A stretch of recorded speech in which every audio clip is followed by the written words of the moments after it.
Okay. But then you say, well, so then it's a religious thing, but most Zionists will go, no, this isn't about religion. And it's like, well, if it's not about religion, then why do you want to be so close to Jerusalem?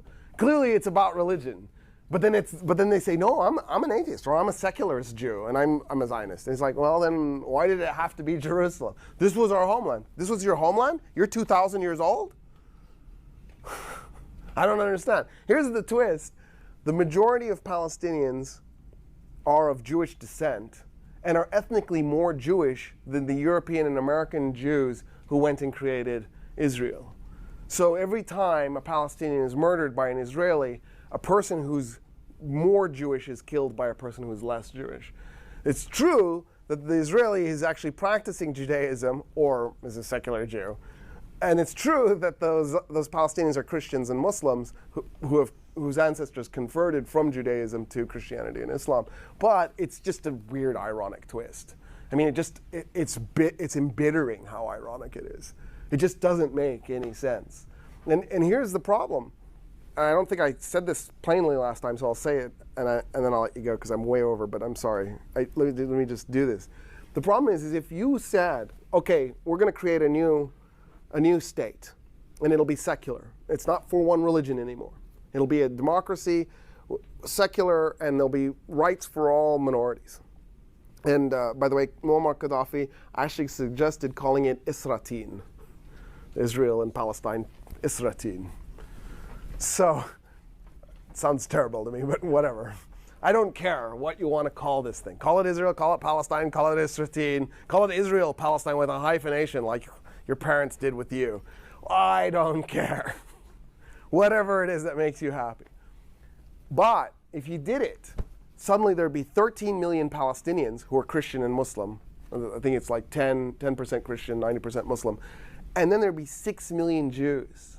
So the Jews would become an instant minority in that state. And they don't want that to happen. That's why they're fighting the Palestinians. They're not fighting the Palestinians because the Palestinians are attacking them. The Palestinians aren't attacking them. They're fighting the Palestinians because they don't want to have Palestine integrated with them because they'll instantly lose their majority. There are actually 7 million Palestinians living in Palestine and Israel. But 5 million are confined to the concentration camp that we call the Gaza Strip. It's just a concentration camp. And then the ghetto that we call the West Bank. It's basically a bunch of little ghetto pockets. And so by doing that, what the Israelis have done is they've created a situation where the natives are in internal exile. Right? They're still in Palestine. They're just not in their homes. Their homes are in Haifa or Jaffa or Jerusalem. And so they're displaced inside their own country as a majority, but with no rights to citizenship. This is like the most nasty thing since apartheid Israel, apartheid South Africa. It might be worse than apartheid South Africa in some ways.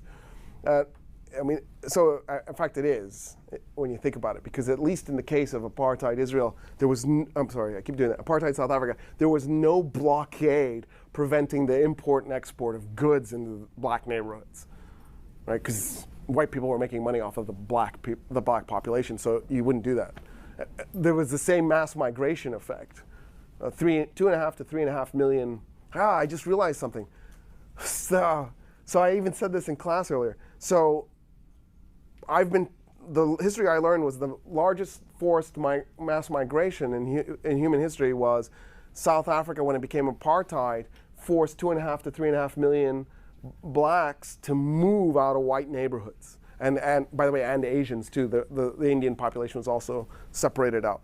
Well, the vast majority of the 5 million Palestinians living in Gaza Strip and West Bank are themselves refugees forced out of the rest of Palestine. So that's actually probably a bigger population. Because I would be surprised if it was more than 1.5 million people were actually from those two places. I bet 3.5 million are actually displaced refugees.